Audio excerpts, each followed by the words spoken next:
Olá, alunos. Estamos aqui mais uma vez iniciando a aula de língua portuguesa do 5º ano. Vamos ver o que é que nós vamos aprender hoje. O eixo é a produção de textos escritos. Conteúdo: texto argumentativo, definição e estrutura. Habilidade: usar recursos expressivos adequados ao gênero e aos objetivos do texto. Então, está na hora de estudar.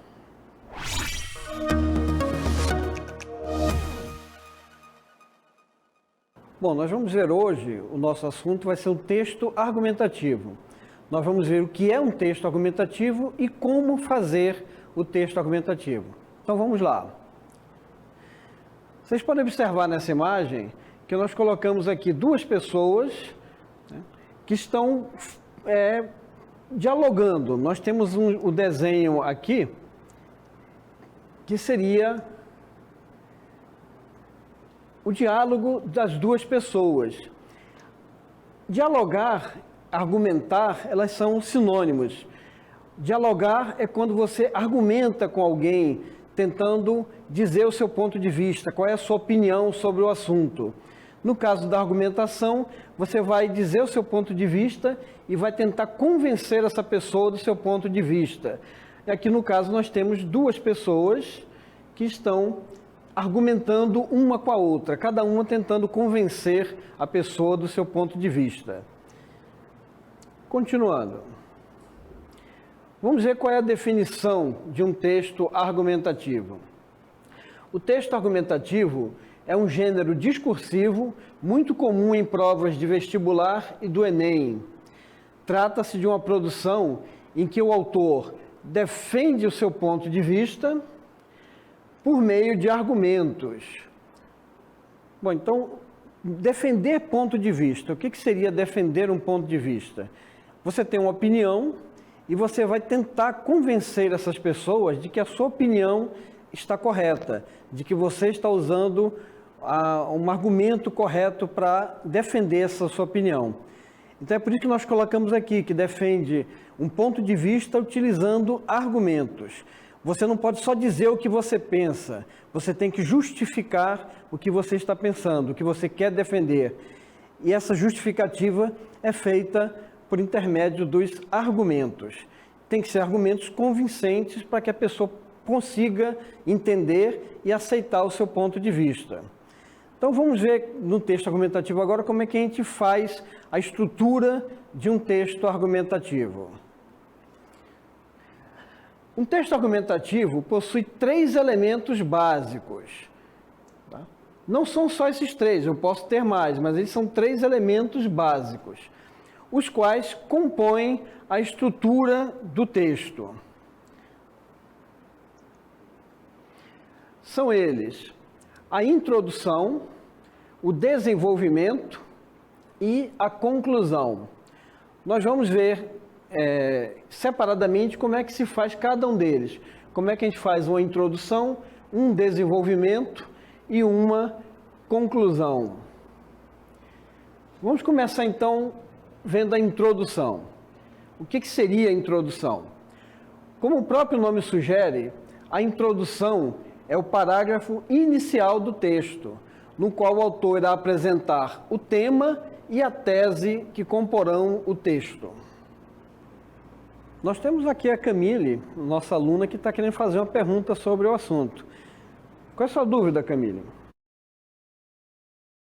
Qual é a diferença entre tema e tese? Boa pergunta, Camille. Nós vamos ver qual é a diferença entre tema e tese agora. Bom, respondendo à pergunta da Camille, nós vamos ver agora qual é a diferença entre o tema e a tese. Tema refere-se ao assunto que será abordado no texto, enquanto tese refere-se ao ponto de vista a ser defendido pelo autor. Então nós temos aqui o tema e a tese. O tema, ele é mais amplo, ele é o assunto, enquanto que a tese é o ponto de vista que vai ser defendido pelo autor. Podemos ter como exemplo, eu posso falar sobre educação. Educação é o meu assunto.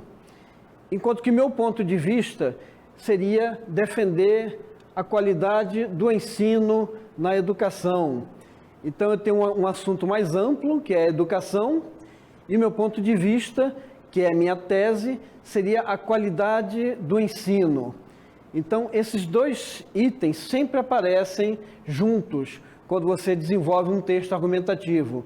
Eu tenho sempre um assunto, que seria meu tema, e eu vou ter um ponto de vista específico sobre esse assunto, que vai ser a minha tese. Nós vamos ver o exemplo agora de uma introdução, de como se faz uma introdução, que ela é muito importante para você deixar as pessoas que vão ler o teu texto entenderem sobre o que você vai falar.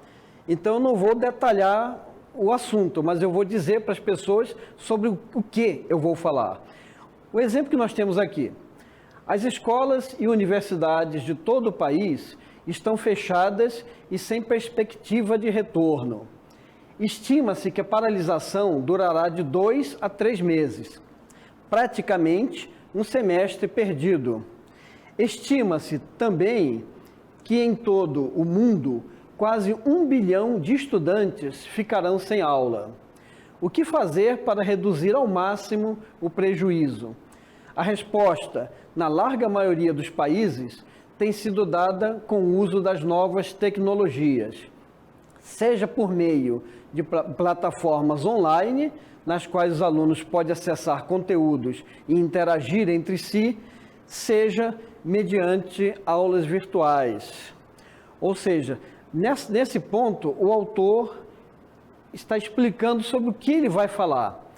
Ele está dizendo sobre a questão do fechamento de escolas e universidades em todo o país, está dando a ideia do tempo que essas escolas ficarão paradas, e aqui ele fala sobre o que se pode fazer para reduzir esse prejuízo. E ele já dá uma ideia do que se pode fazer. No caso, utilizar plataformas online, né, assistindo aulas virtuais. Então, aqui ele já dá uma ideia sobre o que ele vai falar. Não disse ainda como fazer isso, mas já deu a ideia de qual é o assunto que ele vai tratar nesse texto. E agora a gente vai ver, após a introdução, como é que ele vai tratar o assunto. Isso é feito no desenvolvimento. O desenvolvimento será elaborado utilizando-se 2 ou mais parágrafos, nos quais o autor fará a defesa do seu ponto de vista por intermédio de argumentos. Nós já vimos o que é o ponto de vista, né, e já vimos o que são argumentos. Então, no desenvolvimento é que o autor vai realmente esmiuçar qual é o seu ponto de vista e vai dizer quais são os argumentos que ele tem em defesa desse ponto de vista. Falando em desenvolvimento, a Camille tem mais uma pergunta para fazer para a gente. Qual é a sua pergunta, Camille? Que elementos poderão ser utilizados como argumentos? Tá. Vamos ver então quais são esses elementos que a gente pode usar para trabalhar como os nossos argumentos na defesa do nosso ponto de vista. Vamos lá. Bom, nós podemos utilizar vários tipos de argumentos. Um deles, podemos trabalhar com estatísticas. As estatísticas, elas nos revelam a quantidade de pessoas ou a quantidade de objetos, dependendo do assunto que eu estou tratando, que fazem parte desse ponto de vista. Então, no caso aqui, nós temos um gráfico em forma de pizza com 80%. É como se eu pudesse dizer que 80% dos brasileiros aprovam o retorno das aulas presenciais, por exemplo. Então, eu estou usando uma estatística para defender meu ponto de vista. Então, eu posso dizer 80% dos brasileiros não aprovam o retorno das aulas presenciais. Então, a estatística ela serve como um argumento para você defender seu ponto de vista, desde que essa estatística esteja baseada em uma pesquisa sólida. Não é você achar que 80% querem alguma coisa. Ela tem que estar baseada em alguma pesquisa. E aí você usa essa estatística. Nós podemos também utilizar, na defesa do nosso argumento, as pesquisas. Eu posso me basear na pesquisa que alguém fez sobre o assunto, né, e utilizo essa pesquisa como uma forma de reforçar, como uma forma de dar base para o que eu estou dizendo, para o meu argumento. Eu defendo meu ponto de vista usando pesquisas sérias que foram feitas por outras pessoas. Eu também posso utilizar como argumento a palavra de especialistas. Quando eu uso a palavra de especialistas, eu estou mostrando para as pessoas que aquela ideia não é uma ideia apenas minha. Tem pessoas que são entendidas do assunto, que elas são especialistas em uma determinada área, e elas defendem aquele mesmo ponto de vista, elas defendem aquela minha ideia. Então, eu posso usar a palavra de especialistas como base para defender o meu ponto de vista. Eu também posso usar o consenso. O consenso, aqui nós temos a imagem de 3 personagens que estão dizendo a mesma coisa. Ou seja, o consenso, ele não precisa ser baseado em um fato científico, mas são coisas que uma determinada comunidade ou uma determinada parte da sociedade aceita como verdade. Então, por exemplo, vamos supor que no nosso país, a maioria das pessoas acredita que, por exemplo, acredita na existência de Deus. Então, isso aí, apesar de não ser algo que você possa provar cientificamente, mas isso representa um consenso. As pessoas acreditam nisso e elas estão de acordo com isso. Então, eu posso usar também o consenso, né, das pessoas como uma forma de defender os meus argumentos. E eu também posso usar, por exemplo, referências históricas. Eu posso pegar algo que já aconteceu no passado e utilizar isso para reforçar o que eu estou pensando. Por exemplo, nós temos o caso agora do Covid-19. Eu posso pegar algo que aconteceu no passado, uma epidemia que aconteceu em algum período da história, e utilizar essa epidemia para fazer uma comparação com o que está acontecendo agora com o Covid-19. Então, estou pegando uma referência histórica para defender um ponto de vista atual. Eu também posso ter a ajuda de obras literárias. Eu posso pegar ideias que foram defendidas por alguns autores. No caso aqui nós temos o exemplo do livro Alice no País das Maravilhas. E eu posso pegar determinadas ideias e usar essa ideia que foi colocada na obra literária como uma forma de defender o meu ponto de vista. Eu posso usar isso como um argumento.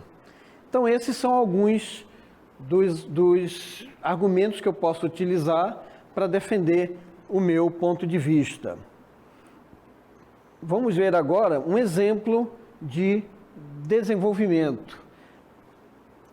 Então, aqui eu já vou entrar no assunto propriamente dito. Já vou começar a desenvolver a minha ideia e defender a minha ideia.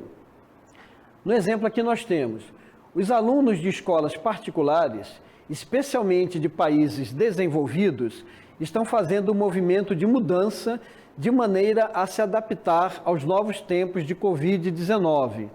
Ou seja, passando de aulas presenciais para aulas mediadas por diferentes tecnologias. Mesmo na educação infantil, cujo desafio é ainda maior, as escolas têm conseguido, na medida do possível, superar dificuldades inerentes a essa fase escolar. Notícias que vêm da Itália mostram que os professores se conectam diariamente com as crianças e, com a ajuda dos pais, vem procurando manter uma agenda de atividades escolares. Mas não é essa a situação em países com baixos níveis educacionais e de grandes desigualdades como o Brasil, seja do ponto de vista de acesso aos insumos tecnológicos, seja por questão de nível de escolaridade dos próprios pais, sem falar no difícil clima familiar que as famílias mais pobres estão começando a viver por causa do desemprego e da falta de dinheiro para a própria alimentação. Então aqui nós vemos que nesse texto o autor ele trata de dois assuntos, ele defende duas ideias. A primeira é quando ele fala nos países desenvolvidos.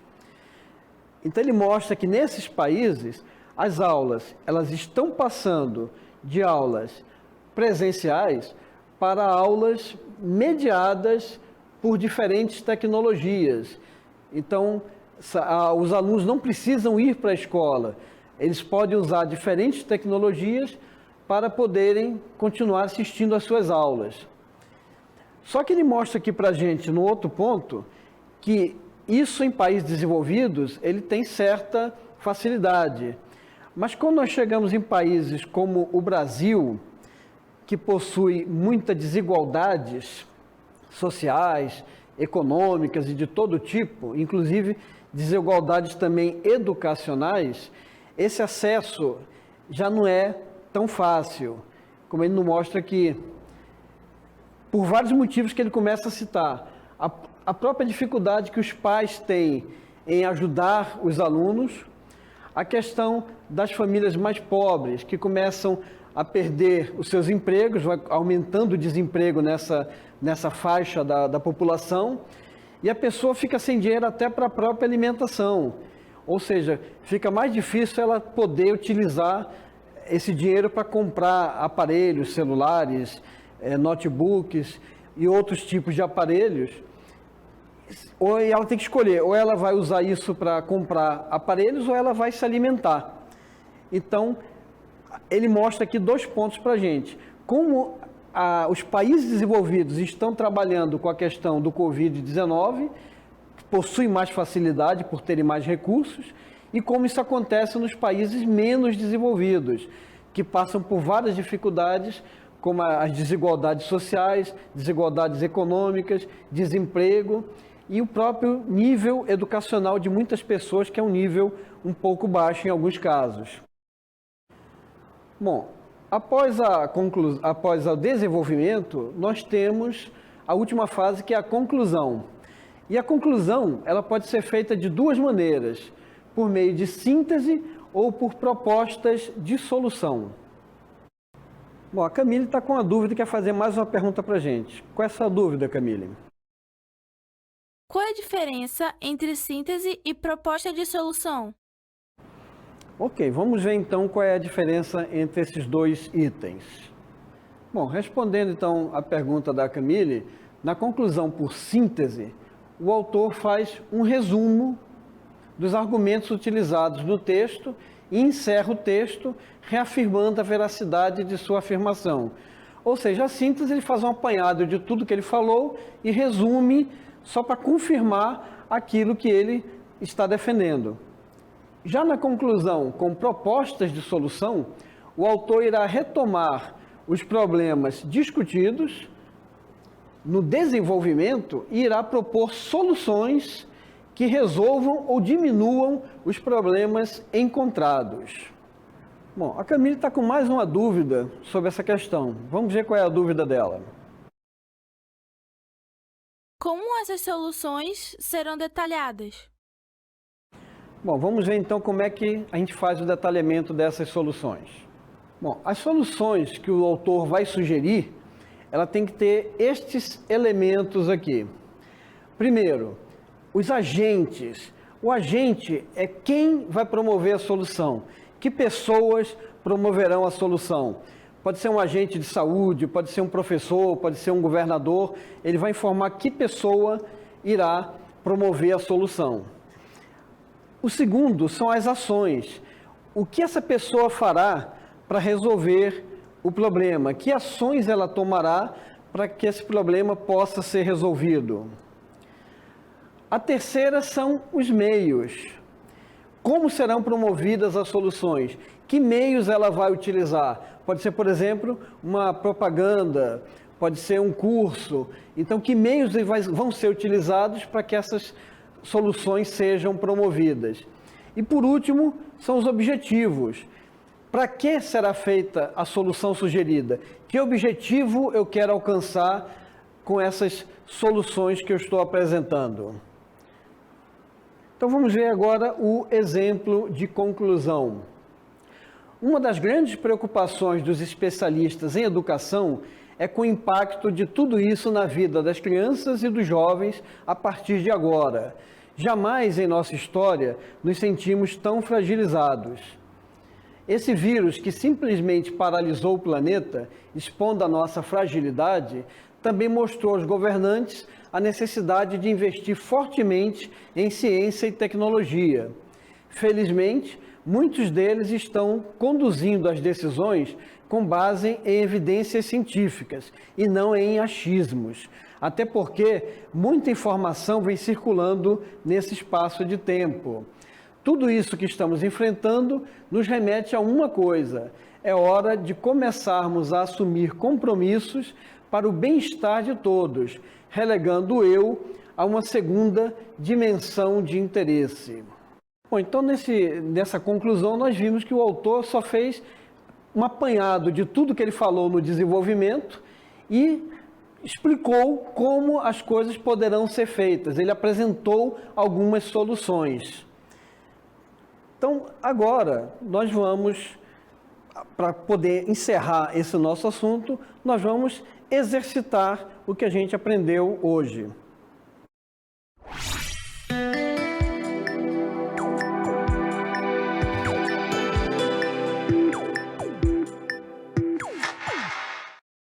Bom, então, nosso exercitando de hoje, ele começa com a seguinte questão.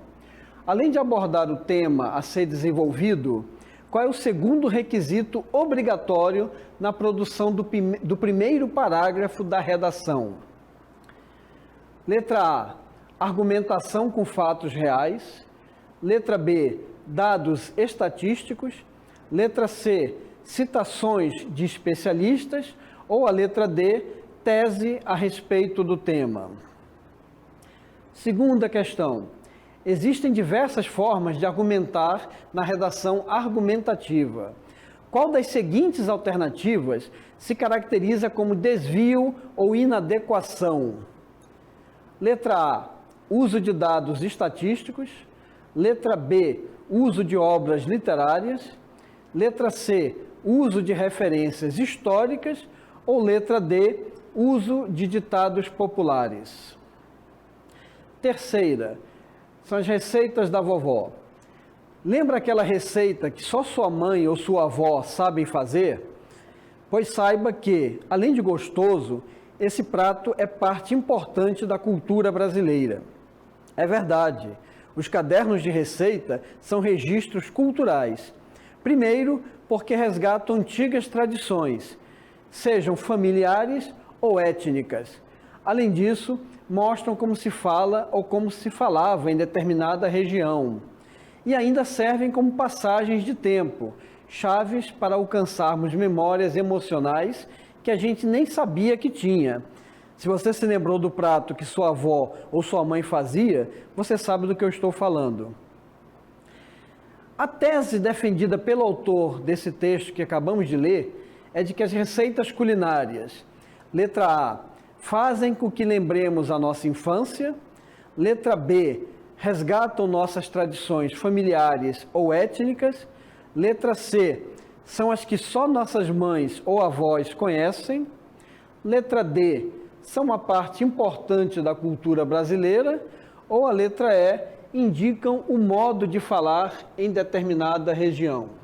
Bom, vocês agora vão ter um tempinho para resolver essas questões e daqui a pouco a gente volta com as respostas.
E aí, pessoal, foi difícil? Eu acho que não, mas vamos ver como é que vocês se saíram na resolução dessas questões. Bom, a primeira questão, além de abordar o tema a ser desenvolvido, qual é o segundo requisito obrigatório na produção do primeiro parágrafo da redação? Vamos ver qual é a resposta. Nós temos aqui a letra A, argumentação com fatos reais, B, dados estatísticos, e C, citações de especialistas, D, tese a respeito do tema. Resposta correta. Letra D, tese a respeito do tema.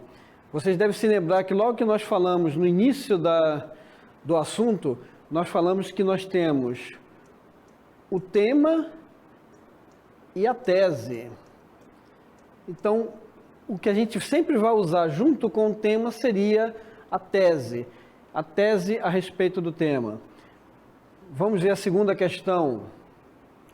Existem diversas formas de argumentar na redação argumentativa. Qual das seguintes alternativas se caracteriza como desvio e inadequação? Na letra A, uso de dados estatísticos. Letra B, uso de obras literárias. Letra C, uso de referências históricas. Ou a letra D, uso de ditados populares. Resposta correta. De novo, a letra D. Nós vimos que dados estatísticos, obras literárias e referências históricas, eu posso ou não utilizar no meu argumento. Agora, ditados populares é que representa o desvio ou a inadequação. Eu não vou usar ditados populares para defender uma tese, para defender um argumento do meu ponto de vista. Vamos ver a terceira questão. As receitas da vovó. Lembra aquela receita que só sua mãe ou sua avó sabem fazer? Pois saiba que, além de gostoso, esse prato é parte importante da cultura brasileira. É verdade, os cadernos de receita são registros culturais. Primeiro, porque resgatam antigas tradições, sejam familiares ou étnicas. Além disso, mostram como se fala ou se falava em determinada região e ainda servem como passagens de tempo, chaves para alcançarmos memórias emocionais que a gente nem sabia que tinha. Se você se lembrou do prato que sua avó ou sua mãe fazia, você sabe do que eu estou falando. A tese defendida pelo autor do texto é de que as receitas culinárias A. fazem com que lembremos a nossa infância, B. resgatam nossas tradições familiares ou étnicas, C. são as que só nossas mães ou avós conhecem, letra D. são uma parte importante da cultura brasileira, e a letra E, indicam um modo de falar em determinada região. Vamos ver a resposta correta. Letra D, são uma parte importante da cultura brasileira. Se nós voltarmos aqui no nosso texto, logo no comecinho, ele fala que esse prato é importante, é parte importante da cultura brasileira. É isso aqui que ele defende, está defendendo no texto dele, que o prato, as receitas que as avós e as nossas mães faziam, são parte importante da cultura brasileira. Portanto, nós temos aqui, a resposta correta seria a letra D, tá? Que já está no próprio texto. Nós vamos, depois de fazer esse exercício, que não estava difícil, acho que todos vocês acertaram, nós vamos agora ver o que nós aprendemos na aula de hoje.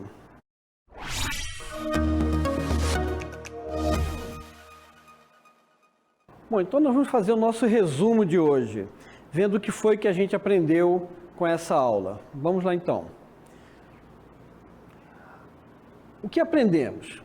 Aprendemos que o texto argumentativo, ele procura convencer o leitor do ponto de vista que o autor defende. Todo texto argumentativo tem o objetivo de convencer. eu sempre vou tentar convencer as pessoas do ponto de vista que eu estou defendendo. O que mais que nós aprendemos hoje? No caso, o nosso texto argumentativo, ele se divide em 3 partes importantes: introdução, desenvolvimento e conclusão. A introdução apresenta o tema e a tese, ou seja, eu vou dizer qual é o meu assunto, que é o tema, e qual é o ponto de vista que eu estou defendendo, que é a minha tese. O desenvolvimento apresenta a defesa do ponto de vista do autor por meio de argumentos, ou seja, esse ponto de vista, nós já vimos que vai ser a minha tese, e eu vou defender essa minha tese, esse meu ponto de vista, utilizando argumentos que possam convencer o leitor. E aprendemos também que a conclusão, ela encerra o texto, é a parte final do texto, podendo resumir os argumentos utilizados, o que seria a síntese, ou a proposição de soluções para o problema apresentado, que é o que a gente chama de propostas de solução. Então, a aula de hoje, nós vimos como utilizar um texto argumentativo para defender os nossos pontos de vista. E com isso, eu convencer os leitores de que o meu argumento, de que meu ponto de vista é o correto. Sempre lembrando, texto argumentativo, ele se preocupa não só em expor a ideia do autor, ele se preocupa sempre em defender o ponto de vista. O autor vai sempre tentar convencer as pessoas de que o ponto de vista dele é o correto. É uma espécie de texto que você usa, por exemplo, quando você defende uma ideia política, uma ideia religiosa, quando você defende uma ideia científica. Você tem que comprovar para aquelas pessoas que aquele seu ponto de vista, ele é o correto. Então, para isso, você usa argumentos. Então, eu espero que vocês tenham gostado dessa aula de hoje. E lembrando sempre, não adianta só a gente ver os assuntos aqui na aula. Vocês têm que procurar ler alguns temas que aparecem em revistas, jornais, tentar entender que ponto de vista o autor está defendendo e tentar praticar isso, que é só com a prática, só com o exercício que vocês vão conseguir assimilar esse conteúdo que nós vimos hoje. Então não esqueçam de sempre tentarem praticar em jornais, revistas, pode ser até revista em quadrinho, vocês têm que tentar trabalhar esses conteúdos. E aí vocês vão se familiarizando com eles, até chegar ao momento em que vocês vão conseguir fazer um texto sem ter muita dificuldade, utilizando argumentos, defendendo pontos de vista. Ok? Então, por hoje é só. Nos vemos na próxima aula. Até lá!